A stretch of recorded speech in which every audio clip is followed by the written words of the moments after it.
sa isang liblib na baryo sa gilid ng bayan kung saan ang alikabok ng lupa ay tila laging nakadikit sa paa ng mga tao, naninirahan si Alan, isang sabongerong kilala hindi sa kanyang panalo kundi sa kanyang walang katapusang pagkatalo.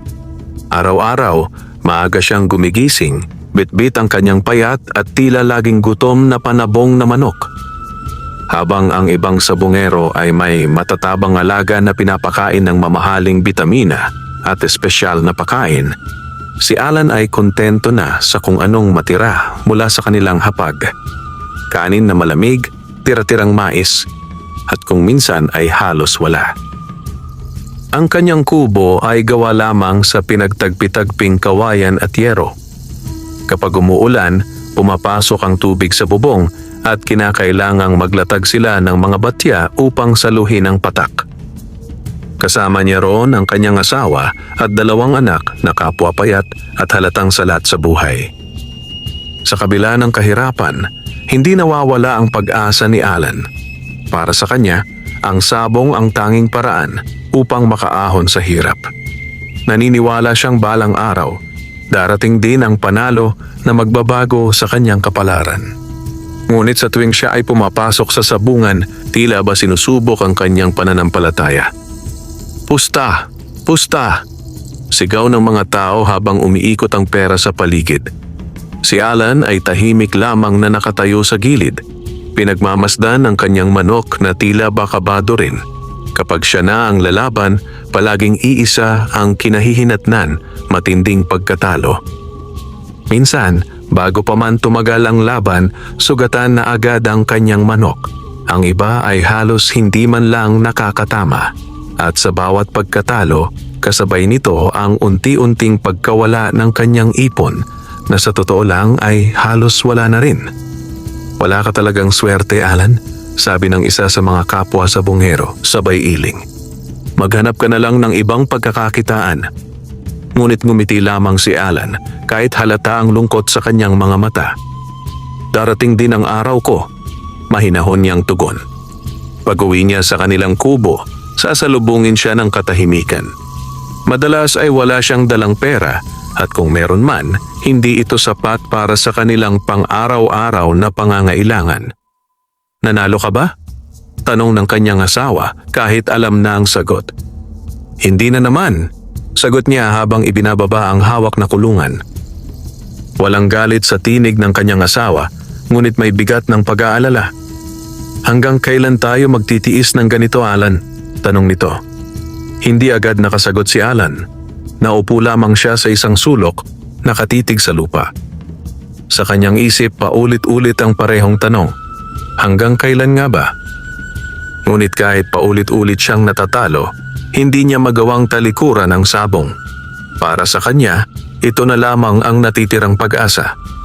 Isang gabi, habang tahimik ang buong baryo at tanging huni ng kuliglig ang maririnig, nagpasya si Alan na maglakad papunta sa kagubatan. Hindi niya alam kung bakit, ngunit tila may kung anong humihila sa kanya papunta roon. Ang kagubatan ay kilala sa kanilang lugar bilang mapanganib at mahiwaga. Maraming kwento ang umiikot tungkol sa mga nilalang na hindi nakikita ng karaniwang mata, mga engkanto, duwende at iba pang nilalang na sinasabing nagbabantay sa kalikasan. Ngunit sa gabing iyon, hindi natakot si Alan. Habang naglalakad siya sa ilalim ng liwanag ng buwan, napansin niya ang isang kakaibang liwanag sa may paanan ng isang matandang puno. Lumapit siya rito, dahan-dahan, at doon niya nakita ang isang bagay na hindi niya inaasahan. 2 maliliit na butiki, magkahawig na magkahawig, ang nakapwesto sa isang bato. Ngunit ang kakaiba, ang kanilang mga mata ay kumikislap na parang may sariling liwanag. Napahinto si Alan. Hindi niya maipaliwanag, ngunit tila may kakaibang pakiramdam na bumalot sa kanya. Isang halo ng takot at pagtataka. Anong klasing mga butiki ito? Bulong niya sa sarili. Biglang gumalaw ang 2 nilalang at sabay na tumingin sa kanya. Sa sandaling iyon, tila ba may kung anong nagbago sa paligid. Ang hangin ay biglang naging malamig at ang katahimikan ay lalong lumalim. Hindi alam ni Alan kung bakit, ngunit pakiramdam niya ay hindi ito ordinaryong mga hayop. Unti-unti siyang lumapit. At sa bawat hakbang na kanyang ginagawa, lalong lumalakas ang tibok ng kanyang puso. Hindi niya alam na ang gabing iyon ang magbabago sa kanyang kapalaran magpakailanman. Sa ilalim ng punong iyon, sa harap ng dalawang misteryosong butiki, magsisimula ang kwento ng kanyang pag-ahon mula sa kahirapan. Isang kwentong puno ng hiwaga, panganib at kapalaran. Ngunit sa sandaling iyon, isa lamang ang tiyak. Hindi na magiging katulad ng dati ang buhay ni Alan. Nanatiling nakatayo si Alan sa harap ng dalawang kakaibang butiki. Hindi niya maipaliwanag kung bakit hindi siya umatras, kahit malinaw na may kakaiba sa mga ito. Sa halip, tila may kung anong puwersang humihila sa kanya upang mas mapalapit. Ang dalawang butiki ay magkatulad na magkatulad. Parehong may makintab na balat na tila sumasalamin sa liwanag ng buwan at parehong may mga matang kumikislap na parang may sariling buhay. Biglang gumalaw ang isa. Dahan-dahan itong umakyat sa bato habang ang isa naman ay nanatiling nakatingin kay Alan. Sa hindi inaasahang pagkakataon, naramdaman ni Alan na tila ba may tinig na bumubulong sa kanyang isipan. Hindi lahat ng biyaya ay para sa lahat. Napaatras siya ng bahagya. May nagsalita ba? Bulong niya, sabay lingon sa paligid. Ngunit wala siyang ibang nakita kundi ang dalawang butiki at ang madilim na kagubatan. Muling bumaling ang kanyang paningin sa mga nilalang. Sa pagkakataong iyon, parehong gumalaw ang dalawang butiki at sabay na bumaba mula sa bato. Gumapang ang mga ito papalapit sa kanya. Hindi mabilis, kundi tila sinasadya ang bawat galaw. Napatigil si Alan. Sa kabila ng kaba, hindi siya tumakbo. Pagdating ng dalawang butiki sa kanyang paanan, bigla itong huminto. Ilang sandali silang nanatiling ganoon, tila sinusukat ang isa't isa. At saka sa isang iglap, may nangyari na hindi niya inaasahan. Ang isa sa mga butiki ay biglang umakyat sa kanyang paa, habang ang isa naman ay umikot sa kabilang bahagi. Hindi siya gumalaw, bagkus ay pinabayaan niya ang mga ito. At sa sandaling iyon, naramdaman niya ang kakaibang init. Isang init na unti-unting kumalat sa kanyang katawan. Parang may dumadaloy na lakas. Napapikit siya. Sa kanyang isip, tila may mga imahe na lumilitaw, mga sabungan, mga manok na naglalaban at ang kanyang sarili na nakatayo sa gitna, hawak ang isang panabong na tila bawalang takot. Pagmulat niya ng mata, wala na ang dalawang butiki. Napalinga-linga siya. Nasaan na sila? Tanong niya sa sarili. Ngunit sa halip na makita ang mga ito, may napansin siyang kakaiba sa kanyang palad. May dalawang maliliit na bagay na nakapatong doon, makikinang na tila mga perlas, ngunit may kakaibang anyo. Parang mga maliliit na bato na may buhay at sa loob nito ay tila may gumagalaw na liwanag. Napahawak siya sa mga ito. Sa sandaling iyon, muling bumalik ang kakaibang pakiramdam, ang init, ang lakas, at ang tila ba pag-agos ng kung anong hindi niya maipaliwanag. Mutya! Bulong niya kahit hindi niya alam kung saan nanggaling ang salitang iyon. Bigla niyang naalala ang mga kwento ng matatanda sa kanilang baryo. Mga kwento tungkol sa mga agimat at mutya na nagbibigay ng kakaibang kapangyarihan sa sino mang makakakuha nito. Ngunit may babala rin ang mga kwentong iyon. Hindi lahat ng mutya ay biyaya. May kapalit ang bawat kapangyarihan. Napalunok si Alan. Sa kabila ng pag-aalinlangan, hindi niya magawang bitawan ang dalawang mutya. Sa halip, maingat niyang inilagay ang mga ito sa maliit na supot na nakasabit sa kanyang leeg. Kung ito man ay biyaya, gagamitin ko ito para sa pamilya ko, mahina niyang sabi. Mabigat ang kanyang dibdib habang naglalakad pabalik sa kanilang kubo. Ngunit kasabay ng bigat na iyon ay ang kakaibang pag-asa. Isang pakiramdam na tila ba may nagbago na sa kanyang kapalaran. Kinabukasan, maaga siyang nagising. Hindi tulad ng dati, may kakaibang sigla sa kanyang katawan. Pakiramdam niya ay mas magaan ang kanyang galaw, mas malinaw ang kanyang pag-iisip. Tiningnan niya ang kanyang mga panabong na manok.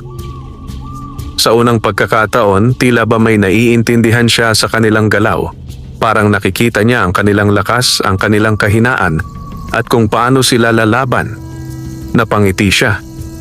Subukan natin ngayon, sabi niya sa sarili. Dala ang kakaibang kumpiyansa, nagtungo si Alan sa sabungan. Pagdating niya roon, gaya ng dati, puno ito ng ingay at sigawan. Ngunit sa pagkakataong iyon, iba ang kanyang pakiramdam. Hindi na siya ang sabungerong laging nasa gilid. Hindi na siya ang sabungerong walang kasiguraduhan. Sa halip, naramdaman niyang handa na siya. Lalaban ako, sabi niya sa Kristo, sabay abot ng kanyang manok. May ilan na napangiti, tila inaasahan na naman ang kanyang pagkatalo. Ngunit si Alan ay nanatiling tahimik. Habang hawak niya ang kanyang manok, naramdaman niya ang bahagyang init mula sa supot na naglalaman ng kambal na mutya. At sa sandaling iyon, tila may bumulong muli sa kanyang isipan. Ang kapalaran ay hindi ibinibigay. Ito ay kinukuha. Nagsimula ang laban. At sa unang pagkakataon sa mahabang panahon, may kakaibang nangyari. Sa gitna ng sabungan, umugong ang sigawan ng mga tao habang inihahanda ang laban. Hawak ni Alan ang kanyang manok. Isang payat ngunit matibay na tila may kakaibang tikas sa araw na iyon. Sa kanyang dibdib, naroon ang supot na naglalaman ng kambal na mutya. Ramdam niya ang bahagyang init mula rito, parang may sariling tibok. Handa na, sigaw ng Kristo. Ipinagharap ang dalawang manok. Ang kalaban ni Alan ay isang kilalang panabong. Malaki, makintabang balahibo, at halatang sanay sa laban. Ang may-ari nito ay isang mayamang sabungero na kilala sa baryo dahil sa sunod-sunod na panalo. Sigurado ka na ba dyan, Alan? Tanong ng isa sa mga nanonood, may halong panunukso. Baka sayang na naman ang pusta mo. Hindi sumagot si Alan. Nakatuon lamang ang kanyang mga mata sa kanyang manok. Sa hindi may paliwanag na paraan, parang naiintindihan niya ito. Parang nararamdaman niya ang tibok ng puso nito, ang galaw ng kanyang mga pakpak, at ang lakas na handa nitong ilabas. Simulan na, sigaw ng Kristo. Sa isang iglap, sabay na pinakawala ng dalawang manok. Agad na sumugod ang kalaban, mabilis, agresibo at walang pag-aalinlangan. Ngunit sa halip na umatras, ang manok ni Alan ay kumilos ng kakaiba. Hindi ito sumugod ng basta-basta. Umiwas ito. Isang mabilis na galaw. Parang alam nito kung saan tatama ang kalaban. Nagulat ang mga tao. Uy, nakailag! Muling sumugod ang kalaban. Mas mabagsik sa pagkakataong iyon. Ngunit muli, nakaiwas ang manok ni Alan at sa pagkakataong iyon, gumanti. Isang mabilis na tuka, isang saktong tira. Tumama ito sa kalaban. Sigaw ng mga tao. Hindi makapaniwala ang lahat sa kanilang nakikita. Ang manok ni Alan, ang manok na dati ay halos hindi makalaban, ay tila naging ibang nilalang. Parang may sariling isip. Parang may gabay. Patuloy ang laban. Sa bawat galaw ng kalaban, tila nauunahan ito ng manok ni Alan. Sa bawat pagsugod, may katapat itong iwas at kontra. At sa isang matinding sagupaan, tumama ang saksak. Diretso. Malinis. Natumba ang kalaban. Sandaling katahimikan ang bumalot sa sabungan. At saka, panalo. Sigaw ng Kristo. Sumabog ang ingay ng mga tao. Hindi ka panipaniwala. Si Alan yon? Nanalo? Napatayo si Alan. Hindi agad makapaniwala. Tinitigan niya ang kanyang manok na bagamat may kaunting sugat ay matatag pa ring nakatayo. Unti-unti napangiti siya. Ang unang panalo. Matagal niyang hinintay ang sandaling iyon. Lumapit ang Kristo at inabot sa kanya ang kanyang panalo.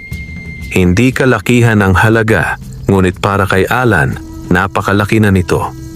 Hindi lamang dahil sa pera, kundi dahil sa pag-asang muling nabuhay sa kanyang puso.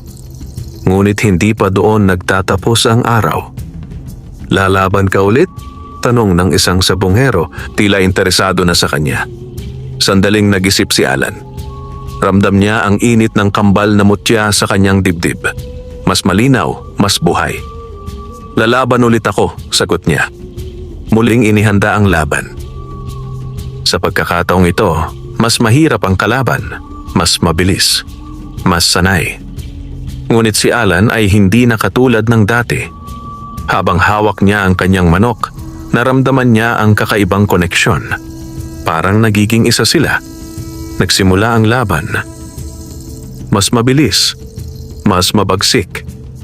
Ngunit sa bawat galaw, tila may gabay ang kanyang panabong.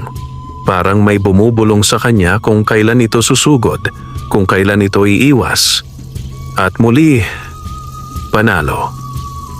Dalawang sunod, hindi na napigilan ng mga tao ang kanilang pagtataka. May kakaiba kay Alan ngayon. Parang may anting-anting. Ngunit si Alan ay nanatiling tahimik.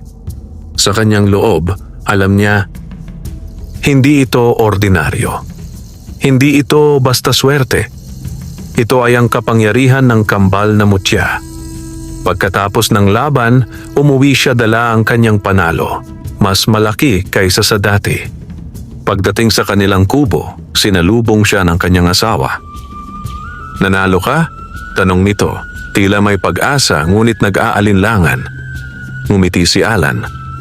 At hindi lang isa, dalawa. Napahawak sa bibig ang kanyang asawa, hindi makapaniwala. Sa unang pagkakataon, nagkaroon sila ng sapat na pera upang makabili ng maayos na pagkain. Kinagabihan, habang sabay-sabay silang kumakain, napuno ng saya ang kanilang tahanan. Ngunit habang nakatingin si Alan sa kanyang pamilya, may isang bagay na hindi niya maalis sa kanyang isipan. Ang mga salita sa kanyang ulo, ang kakaibang lakas, at ang kambal na mutya na patuloy na umiinit sa kanyang dibdib. Kung kaya nitong magbigay ng ganitong lakas, bulong niya sa sarili, ano pa ang kaya nitong gawin? Hindi niya alam na ang bawat panalo ay may katapat na kapalit at ang kapangyarihang kanyang tinatamasa ay may dalang panganib na unti-unting lalapit sa kanyang buhay. Lumipas ang mga araw at ang pangalan ni Alan ay unti-unting kumalat sa buong baryo at maging sa karatig na mga lugar. Ang sabongerong dati laging talunan ay ngayon ay kinatatakutan at hinahangaan. Sa bawat laban, tila mas lalo pang lumalakas ang kanyang mga panabong. Hindi na ito basta iwas at kontra, kundi may kakaibang talas, bilis at diskarte na hindi maipaliwanag. Hindi na normal yan, bulong ng isang matandang sabonggero habang pinapanood si Alan. May kung anong dala yan. Sa gitna ng papuri at paghanga, tahimik lamang si Alan. Hindi niya ipinapakita ang lihim na kanyang tinataglay. Ang kambal na mutya na patuloy na nagbibigay sa kanya ng kakaibang kapangyarihan. Dahil sa sunod-sunod na panalo, unti-unting nagbago ang kanilang buhay. Napalitan ang kanilang lumang kubo ng mas matibay na bahay. Nakakakain na sila ng 3 beses sa isang araw. Ang kanyang mga anak ay nagkaroon ng maayos na damit at nakapagsimulang pumasok sa paaralan ng hindi nahihiya. Ngunit kasabay ng pag-angat na ito, may mga bagay na unti-unting nagbago kay Alan. Hindi niya agad napansin sa una. Ngunit isang gabi, habang siya ay natutulog, nagising siya sa kakaibang panaginip.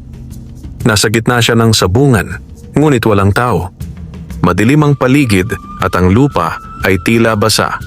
Hindi ng tubig kundi ng dugo. Sa kanyang paanan, may mga manok na nakahandusay, patay, sugatan at tila pinahirapan. At sa gitna ng sabungan, naroon ang 2 butiki, ang kambal. Ngunit hindi na sila maliit. Lumaki ang mga ito. kasing laki ng aso at ang kanilang mga mata ay mas maliwanag, mas matalim at mas nakakatakot. Ang kapangyarihan ay may kapalit. Sabay na bulong ng mga ito. Napaatras si Alan sa kanyang panaginip. "Ano ang ibig ninyong sabihin?" tanong niya. Nanginginig ang boses. Unti-unting lumapit ang dalawang nilalang. "Hindi mo maaaring kunin ang lahat nang walang ibinibigay." Biglang nagdilim ang paligid. At sa isang iglap, nagising si Alan. Hingal na hingal siya, pawis na pawis, at tila ba totoo ang lahat ng kanyang nakita. Napahawak siya sa supot sa kanyang dibdib. Naroon pa rin ang kambal na mutya. Ngunit sa pagkakataong iyon, mas mainit ang pakiramdam nito. Parang may sariling buhay, parang may sariling kagustuhan. Kinabukasan, nagtungo muli si Alan sa sabungan. Ngunit hindi na tulad ng dati ang kanyang pakiramdam. Habang hawak niya ang kanyang panabong, napansin niya ang kakaiba nitong kilos. Mas agresibo, mas mabagsik, at tila ba may galit na hindi niya maipaliwanag. "Lalaban ka ba ulit, Alan?" tanong ng isang mayamang sabongero. "Oo," sagot niya kahit may bahagyang pag-aalinlangan. Nagsimula ang laban. Sa unang bugso, agad na sumugod ang kanyang manok, hindi tulad ng dati na maingat at kalkulado. Ngayon, ito ay parang uhaw sa laban. Sunod-sunod ang atake. Mabilis, marahas, hanggang sa tuluyang bumagsak ang kalaban. Panalo na naman si Alan. Ngunit walang saya sa kanyang puso. Sa halip, may kaba. Pagkatapos ng laban, napansin niya ang kanyang manok. Hindi ito tumigil agad. Patuloy ito tinutuka ang kalaban kahit tapos na ang laban. "Uy, tigilan mo na!" sigaw ng isang tao. Mabilis na hinila ni Alan ang kanyang manok palayo. Ngunit sa sandaling iyon, napansin niya ang mga mata nito. Tila nag-iba. Mas matalim. Mas mabangis. Parang hindi na ito ang dati niyang alaga. Kinagabihan, habang nagpapahinga siya sa kanilang bahay, muling naramdaman ni Alan ang kakaibang init mula sa kambal na mutya. Ngunit sa pagkakataong iyon, may kasama na itong kirot. Parang may humihila sa kanya mula sa loob. Napahawak siya sa kanyang dibdib. "Ano ba ito?" bulong niya. At muli, narinig niya ang tinig, mahina ngunit malinaw. "Magbigay ka upang patuloy kang tumanggap." Napakunot ang kanyang noo. "Magbigay ng ano?" tanong niya kahit walang sumasagot. Ngunit sa kanyang isipan, unti-unting nabuo ang isang nakakakilabot na ideya. Hindi pera, hindi bagay, kundi buhay. Napailing si Alan. Hindi maaari, sabi niya sa sarili. Ngunit habang tumatagal, mas lalo niyang nararamdaman ang pagbabago. Hindi lamang sa kanyang mga manok, kundi pati sa kanyang sarili. Mas madali siyang magalit. Mas mabilis siyang mainis. At minsan, may mga sandaling tila ba may ibang boses na bumubulong sa kanyang isipan, nag-uudyok sa kanya ng mga bagay na hindi niya dati ginagawa. Sa kabila ng lahat, hindi niya magawang bitawan ang kambal na mutya. Dahil sa bawat laban, panalo siya. At sa bawat panalo, mas lalo siyang nalalapit sa kapangyarihang matagal niyang pinangarap. Ngunit hindi niya alam na habang siya ay umaangat sa hirap, unti-unti naman siyang hinihila pababa ng kapangyarihang kanyang tinatamasa. At ang tunay na kapalit ng kanyang tagumpay ay hindi pa niya lubos na nauunawaan. Habang patuloy ang pag-angat ng buhay ni Alan, lalong lumalalim ang kanyang pagkakabigkis sa kambal na mutya. Ang dating simpleng pagnanais na makaahon sa kahirapan ay napalitan ng isang mas malakas na uhaw. Ang manatili sa tuktok. Hindi na siya ang sabungerong tahimik at kontento sa maliit na panalo. Ngayon, hinahanap na siya ng mga kilalang sabunghero. Inaanyayahan sa malalaking laban. Pinupustahan ng malalaking halaga. At sa bawat laban, hindi siya natatalo. Ngunit sa likod ng kanyang mga panalo, may isang lihim na unti-unting sumisibol. Isang gabi, hindi siya mapakali. Hindi siya makatulog. Paulit-ulit sa kanyang isipan ang boses na kanyang naririnig. Magbigay ka upang patuloy kang tumanggap. Napaupo siya sa gilid ng kanyang higaan. Tahimik ang buong bahay. Naririnig lamang ang mahinang paghinga ng kanyang asawa at mga anak. Napatingin siya sa supot na nakasabit sa kanyang leeg. Dahan-dahan niya itong hinawakan. At sa sandaling iyon, muling uminit ang kambal na mutya. Mas matindi. Mas masakit. Napapikit si Alan. Ano ang gusto ninyo? Bulong niya. At tila ba may sagot? Hindi sa salita, kundi sa damdamin. Isang pagnanais. Isang utos. Isang alay. Biglang tumayo si Alan. Parang may sariling isip ang kanyang katawan habang siya ay naglakad palabas ng kanilang bahay. Tahimik ang gabi at ang buwan ay nakatago sa likod ng makakapal na ulap. Sa likod ng kanilang bahay, may maliit silang kulungan ng mga manok, mga hindi panabong, kundi pangulam lamang.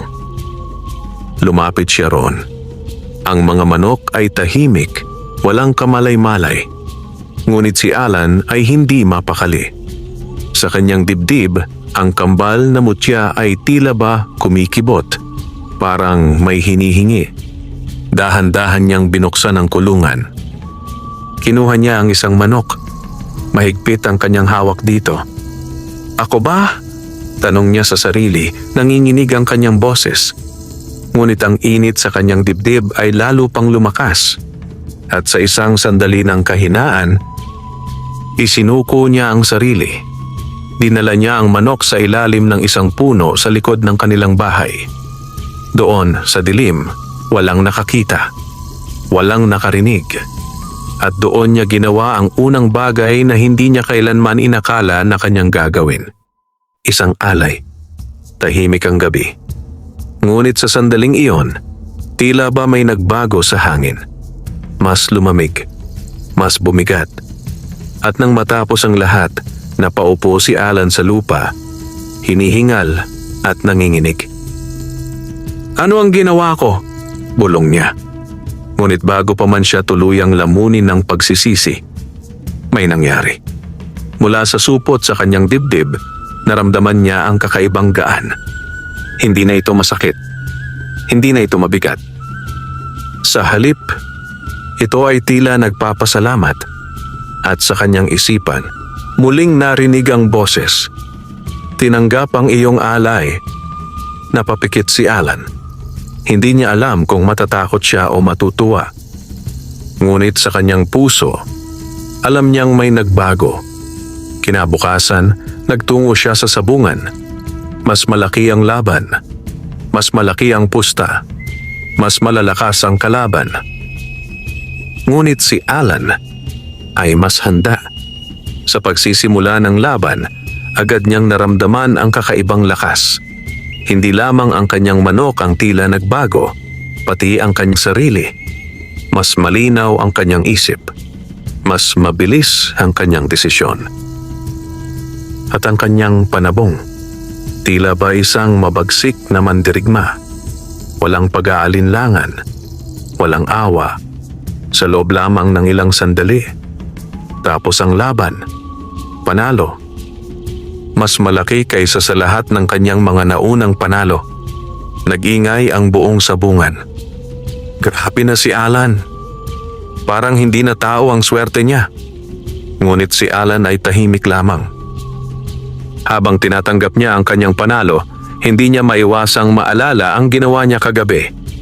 Ang alay, ang dugo, at ang kapalit nito, kapangyarihan. Pag-uwi niya, sinalubong siya ng kanyang pamilya, masaya, puno ng pag-asa. Ngunit si Alan ay hindi na makatingin ng diretso sa kanila dahil sa kaibuturan ng kanyang puso. Alam niyang ang kanyang tagumpay ay may bahid na. At ang mas nakakatakot, hindi siya sigurado kung iyon na ang huli. Dahil sa gabing iyon, habang siya ay muling nahiga, narinig na naman niya ang boses. Mas malinaw, mas malalim. Hindi pa sapat. At sa sandaling iyon, naunawaan ni Alan na ang unang alay ay simula pa lamang. Mula ng gabing iyon, hindi na muling naging payapa ang isipan ni Alan. Ang unang alay ay tila nagbukas ng isang pintuan. Isang pintuang hindi na niya maisara. Sa bawat araw na lumilipas, mas lalo niyang nararamdaman ang presensya ng kambal na mutya. Hindi na lamang ito init o kirot. Ngayon, tila ba may sarili na itong kalooban. At ang kaloobang iyon ay hindi marunong makontento. Sa sabungan, lalo pang naging mabagsik ang kanyang mga panabong. Hindi na lamang ito nananalo, tila winawasak na nito ang kalaban. Sa bawat laban, halos hindi na tumatagal ang sagupaan. Isang mabilis na galaw, isang eksaktong tira, at tapos na agad ang laban. Hindi na normal yan. Bulong ng mga tao. Parang may sumpa o biyaya. Hindi natin alam. Ngunit si Alan, kahit naririnig ang mga usap-usapan, ay nananatiling tikom ang bibig. Sa labas, siya ay isang matagumpay na sabonghero. Ngunit sa loob, unti-unti siyang nilalamon. Isang gabi, muli siyang nagising mula sa isang mabigat na panaginip. Sa kanyang panaginip, muli siyang nasa sabungan, ngunit ngayon, hindi na mga manok ang naglalaban. Mga anino, mga anyong hindi malinaw, ngunit puno ng galit at uhaw sa dugo. At sa gitna nito, naroon siya, nakatingin, hindi makagalaw. Sa kanyang paanan, may dalawang nilalang. Ang kambal na butiki. Ngunit mas malaki na ang mga ito ngayon, mas mabagsik. Mas malinaw ang kanilang anyo. Ang balat ay tila itim na may kumikislap na pulang guhit at ang kanilang mga mata ay parang naglalagablab. Mas marami, sabay nilang bulong. Mas malakas, mas malalim. Napapikit si Alan sa kanyang panaginip. Ano pa ang gusto ninyo sa akin? Sigaw niya. Unti-unting lumapit ang mga nilalang. Hindi sapat ang maliit na alay. Kung nais mong manatili sa tuktok, magbigay ka ng higit pa.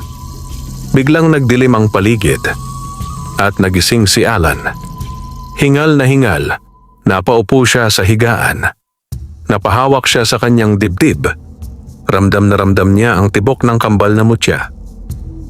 Mas malakas, mas mapilit, parang may hinihinging higit pa. Sa pagkakataong iyon, hindi na siya agad tumanggi. Sa halip, napaisip siya. Kinabukasan, habang siya ay nasa sabungan, napansin niyang mas malaki na ang kanyang kinikita.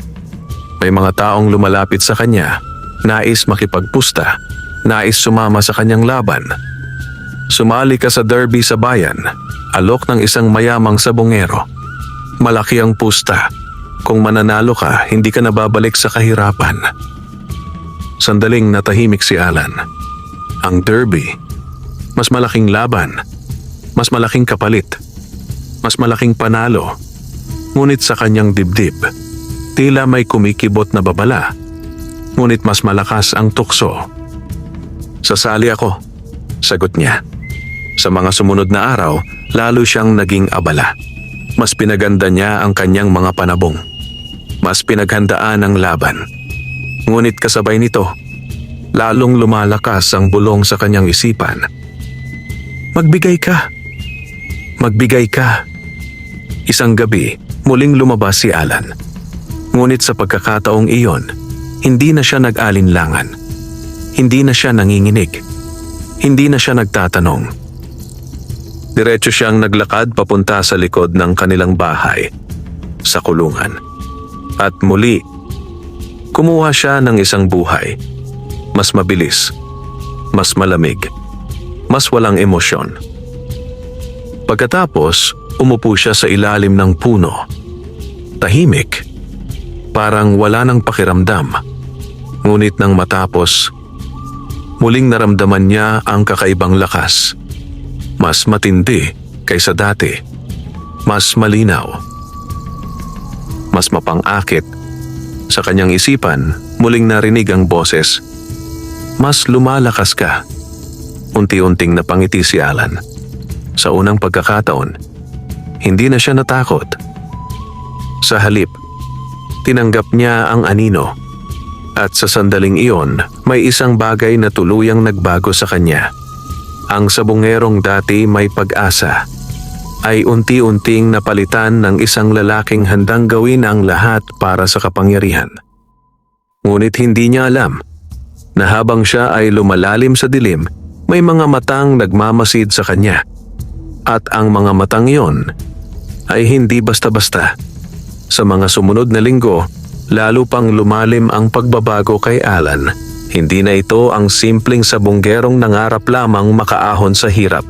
Ang kanyang mga mata ay tila laging may iniisip at ang kanyang kilos ay naging mas malamig, mas tiyak at mas walang pag-aalinlangan. Sa sabungan, siya na ang sentro ng atensyon. Darating na si Alan. Sigurado na to, panalo na naman. Sa bawat laban, mas lumalaki ang kanyang kinikita. Mas tumataas ang kanyang pangalan. Ngunit kasabay nito, mas lalong lumalakas ang kapangyarihan ng kambal na mutya. At mas lumalalim ang kanyang pagkakasangkot dito. Ngunit sa kabila ng kanyang tagumpay, may isang taong tahimik na nagmamasid. Isang matandang lalaking bihira lamang makita sa baryo. Payat, nakasuot ng lumang damit at may matang tila nakakakita ng higit pa sa karaniwan. Isang hapon, habang papauwi si Alan mula sa sabungan, napansin niya ang matanda na nakatayo sa ilalim ng isang puno sa tabi ng daan. Nakikita kita, sabi ng matanda, kahit hindi pa nagsasalita si Alan. Napahinto siya. Ano ang ibig mong sabihin?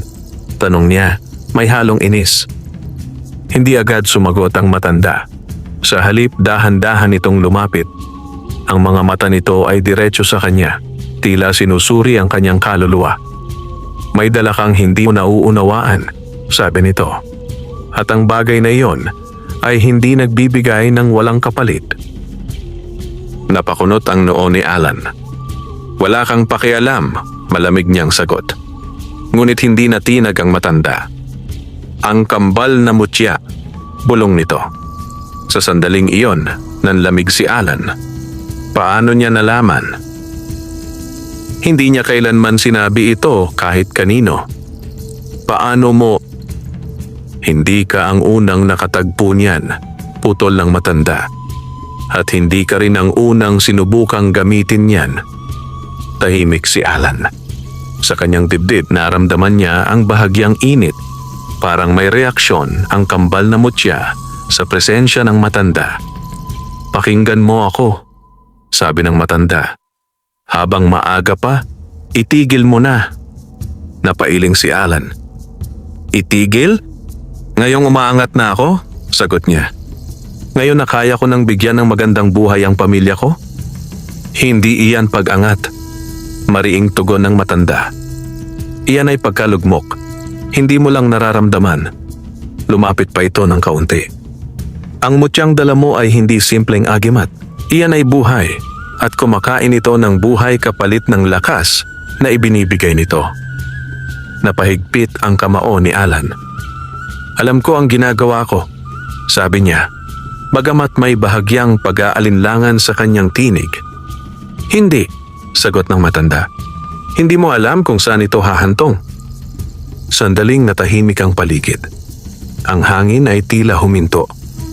At kapag dumating ang oras na humingi ito ng mas malaki, dugtong ng matanda, handa ka bang ibigay? Hindi agad nakasagot si Alan. Ngunit sa halip na pag-isipan ang sinabi ng matanda, pinili niyang talikuran ito. Wala kang alam, malamig niyang sabi, sabay talikod. Habang naglalakad palayo si Alan, naramdaman niyang tila may mabigat na titig na nakasunod sa kanya. Ngunit hindi na siya lumingon. Kinagabihan, muli siyang hindi mapakali. Ang mga salita ng matanda ay paulit-ulit sa kanyang isipan. At kapag humingi ito ng mas malaki, napahawak siya sa kanyang dibdib. Ang kambal na mutya ay tahimik. Ngunit ramdam niya ang naroon ito, naghihintay. Biglang dumating ang isang malakas na hangin. At sa kanyang isipan, muling narinig ang boses. May nagbabantay. May gustong humadlang. Napapikit si Alan. Ano ang gagawin ko? Tanong niya, mahina. Saglit na katahimikan. At saka, patuloy ka lamang. Palakasin mo ang aming lakas upang walang makapigil sa iyo. Unti-unting napangiti si Alan. Sa sandaling iyon, tila tuluyan na niyang isinara ang kanyang isipan sa babala. Pinili niya ang kapangyarihan. Pinili niya ang panalo. Ngunit sa dilim ng gabi, sa ilalim ng katahimikan, may isang bagay na gumagalaw. Ang matandang lalaki na kanina'y nasa ilalim ng puno ay nakatayo ngayon sa gilid ng baryo. Nakatingin sa bahay ni Alan. Hindi pa huli ang lahat. Bulong nito. Ngunit sa kanyang mga mata, alam niyang papalapit na ang oras at ang laban na darating ay hindi na sa sabungan. Dumating ang araw ng inaabangang derby sa bayan, ang pinakamalaking sabong na sasalihan ni Alan sa buong buhay niya. Mula pa sa umaga, dagsa na ang mga tao sa sabungan. May mga mayayamang sabungero, kilalang Kristo, at mga pustador na handang maglabas ng malaking halaga kapalit ng posibleng panalo. Sa gitna ng ingay at kaguluhan, tahimik na dumating si Alan. Ngunit iba na ang kanyang presensya. Kung dati ay hindi siya pinapansin, ngayon ay halos lahat ng mata ay nakatuon sa kanya. Si Alan na yan. Yan ang sunod-sunod ang panalo. May kakaiba talaga dyan. Hindi na siya pinagtatawanan. Kinakatakutan na siya. Hawak niya ang kanyang pinakamalakas na panabong. Isang tandang na tila sumasalamin sa kanyang sarili. Matikas, mabagsik, at handang lumaban. Sa kanyang dibdib, naroon ang kambal na mutya. Mas mainit kaysa dati. Mas buhay, at tila basabik. Bago magsimula ang laban, napansin niya ang isang pamilyar na muka sa gilid ng sabungan. Ang matandang lalaki. Nakatayo ito, tahimik, nakatingin lamang sa kanya. Hindi ito ngumiti. Hindi ito kumibo. Ngunit sapat na ang tingin nito upang muling magdulot ng bahagyang kaba kay Alan. Sandaling nagtagpo ang kanilang mga mata. At sa isang iglap, parang may bumigat sa paligid. Ngunit agad ding nawala ang pakiramdam nang marinig ang sigaw ng Kristo. Simula na ang laban. Nagsimula ang unang round. Isa-isa, pinapasok ang mga kalahok. Malalakas ang kalaban, mga sanay, may karanasan at may pangalan sa sabungan. Ngunit si Alan ay tila ibang klase. Sa bawat laban, mabilis ang kanyang panalo. Hindi lamang panalo, dominante. Ang kanyang panabong ay tila hindi napapagod. Sa bawat sagupaan, ito ay mas lalong nagiging mabagsik, mas lalong nagiging eksakto ang galaw. Hindi na to normal. Parang may sariling isip ang manok niya. Parang may gumagabay. Sunod-sunod ang panalo. Round matapos ang round. Hanggang sa makarating siya sa huling laban, ang finals. Ang kalaban niya ay isang kilalang sabungero mula sa kabilang bayan, isang lalaking hindi pa natatalo sa loob ng maraming taon. Malaki ang pusta, malaki ang inaasahan. Tahimik ang buong sabungan habang inihahanda ang laban. Hawak ni Alan ang kanyang manok at sa sandaling iyon, naramdaman niya ang kakaibang pagalon ng init mula sa kambal na mutya. Mas matindi kaysa dati, mas mapilit. Parang may hinihinging higit pa. At sa kanyang isipan, narinig niya ang boses. Ang huling laban, ang pinakamalaking kapangyarihan. Magbigay ka ng higit pa. Napapikit si Alan. Sa isang sandali, naalala niya ang kanyang pamilya. Ang kanyang asawa, ang kanyang mga anak, ang dahilan kung bakit siya nagsimula. Ngunit kasabay nito, Ang uhaw sa panalo. Ang pagnanais na manatili sa tuktok. Unti-unti niyang binuksan ang kanyang mga mata. At sa pagkakataong iyon, pinili niya. Nagsimula ang laban. Mas mabagsik kaysa sa lahat ng kanyang mga naunang laban. Ang kalaban ay hindi basta-basta. Mabilis, matalas, at sanay sa bawat galaw. Sa unang bugso, tila nahirapan ang panabong ni Alan. Nagulat ang mga tao. Natamaan. Delikado to. Ngunit sa gitna ng laban, may nangyari. Biglang nagbago ang galaw ng kanyang manok. Mas mabilis, mas mabagsik, mas walang awa. Parang hindi na ito hayop, kundi isang nilalang na pinapatakbo ng kakaibang puwersa. Sunod-sunod ang atake, walang tigil. Hanggang sa tumama ang huling saksak, tahimik ang sabungan. At saka, panalo! Sumabog ang sigawan ng mga tao. Si Alan, hindi pa rin natatalo. Siya na ang kampeon. Ngunit si Alan ay hindi agad gumalaw. Nakatingin lamang siya sa kanyang panabong. At sa sandaling iyon, napansin niya ang isang bagay. Ang kanyang manok ay hindi agad tumigil. Patuloy itong umaatake. Patuloy itong nananakit. Parang hindi na nito alam kung kailan titigil. Mabilis niya itong hinila palayo. Ngunit sa kanyang mga mata, may nakita siya. Isang anyo, isang anino, dalawang anino, na tila nakapatong sa kanyang manok. Ang kambal. Napaatras si Alan. Sa kanyang dibdib, ang kambal na mutya ay tila naglalagablab. At sa kanyang isipan, isang malinaw na tinig. Hindi pa tapos. Napalingon siya sa paligid. At sa gilid ng sabungan, naroon ang matanda. Nakatingin sa kanya. Ngunit sa pagkakataong iyon, hindi na ito tahimik. Unti-unti itong lumapit.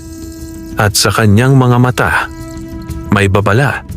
Dahil ang panalong iyon ay hindi katapusan, kundi simula ng isang mas madilim na laban.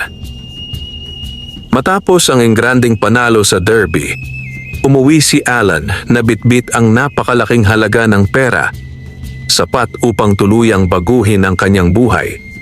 Ngunit sa kabila ng tagumpay, hindi siya mapakali. Hindi niya maramdaman ang saya na inaasahan niya.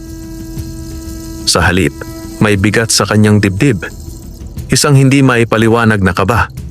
Pagdating niya sa kanilang bahay, sinalubong siya ng kanyang pamilya. Punong-puno ng tuwa. "Nanalo ka!" Sigaw ng kanyang asawa, may luha sa mata. "Ang dami nating pagkain!" Tuwang-tuwang sabi ng kanyang mga anak. Ngunit si Alan ay hindi agad ngumiti. Tinitigan niya lamang sila. At sa sandaling iyon, tila may malamig na hangin na dumaan sa kanyang likuran. Bigla siyang kinabahan. Kinagabihan, habang kumakain silang pamilya, napansin niyang tahimik ang paligid. Walang kuliglig, walang hangin, parang may naghihintay. At sa gitna ng katahimikan, narinig niya ang boses. Mas malinaw kaysa dati, mas mabigat. Panahon na. Napahinto si Alan. Napatingin siya sa paligid, ngunit walang ibang nakarinig. "Ano yon?" tanong ng kanyang asawa. "Wala," mabilis niyang sagot. Ngunit sa kanyang dibdib, ramdam niya ang matinding init mula sa kambal na mutya. Hindi na ito basta init, kundi parang apoy. Masakit, mapilit. At sa kanyang isipan, muli niyang narinig ang boses. "Malaki ang tinanggap mo. Malaki rin ang ibibigay mo." Nanlamig si Alan. Hindi na niya kailangang itanong kung ano ang ibig sabihin nito. Alam na niya. Unti-unti niyang binitawan ang kanyang hawak na kutsara. Hindi na siya makakain. "May problema ba?" tanong ng kanyang asawa, nag-aalala. Ngunit hindi siya agad nakasagot. Sa kanyang isipan, naglalaban ang dalawang bagay. Ang kanyang pagkatao at ang kapangyarihan. Maya-maya, tumayo si Alan. "Kailangan kong lumabas," sabi niya. "At sa ganitong oras?" tanong ng kanyang asawa. "Oo, sandali lang." Lumabas siya ng bahay. Madilim ang paligid, tahimik, at sa likod ng kanilang tahanan, sa ilalim ng parehong punong pinag-alayan niya noon, naroon na naman ang pakiramdam. Mas mabigat, mas madilim. Hindi na siya nanginginig. Hindi na siya nagtatanong. Dahan-dahan niyang hinawakan ang supot sa kanyang dibdib. "Ano ang gusto ninyo?" Bulong niya. At sa pagkakataong iyon, hindi na bulong ang sagot. "Kunin mo!" Napapikit si Alan. Sa kanyang isipan, may isang larawan ang unti-unting lumitaw. Ang kanyang pamilya, ang kanyang anak. Napaatras siya. "Hindi," sabi niya, nanginginig. Ngunit ang init sa kanyang dibdib ay lalo pang lumakas. Masakit. Parang may sumusunog sa kanyang puso. "Hindi maaari," ulit niya. Ngunit ang boses ay mas malakas. "Kung nais mong manatili, kung nais mong hindi mawala ang lahat, magbigay ka ng karapat-dapat." Napaluhod si Alan. Pinilit niyang labanan ang sarili. Pinilit niyang alalahanin kung sino siya noon. Isang ama, isang asawa, isang lalaking lumaban para sa pamilya. "Hindi ko kayang gawin iyon," bulong niya. At sa sandaling iyon, may ibang tinig, mahina. Ngunit malinaw. "Hindi mo kailangang sundin." Napalingon si Alan. Sa dilim, may isang anyo na unti-unting lumitaw. Ang matandang lalaki, nakatingin sa kanya, tahimik. Ngunit matatag. "Hindi pa huli ang lahat," sabi nito. Nanginginig si Alan. "Hindi ko na kaya," sagot niya. "Parang hinihila ako." Lumapit ang matanda. "Ibigay mo sa akin ang mutya," sabi nito. Ngayon na, napahawak si Alan sa kanyang dibdib. Ang kambal na mutya ay tila nag-aalab. Parang ayaw nitong mahiwalay sa kanya. "Kung hindi mo ito bibitawan," dugtong ng matanda, "ito ang kukuha ng lahat sa iyo." Napapikit si Alan. Sa kanyang isipan, naroon ang kanyang pamilya, ang kanyang mga anak na nakangiti, ang kanyang asawa na puno ng pag-asa, at ang anino na handang sirain ang lahat. Unti-unti niyang hinawakan ang supot. Mahigpit, masakit. Ngunit sa pagkakataong iyon, pinili niya. Dahan-dahan niyang tinanggal ang tali ng supot at iniabot ito sa matanda. Sa sandaling iyon, biglang umalingaw-ngaw ang isang malakas na sigaw sa kanyang isipan. Isang sigaw ng galit, ng puot, ng pagkawala. Napahawak si Alan sa kanyang ulo at sa kanyang harapan. Unti-unting nagbago ang anyo ng paligid. Ang lupa ay tila nanginginig. Ang hangin ay lumamig. At sa anino, may dalawang anyo ang lumitaw. Ang kambal na butiki. Mas malaki. Mas mabagsik. Mas galit. Ngunit hindi umatras ang matanda. Sa halip, hinawakan nito ang mutya at mahigpit itong kinapitan. "Tapos na," sabi nito.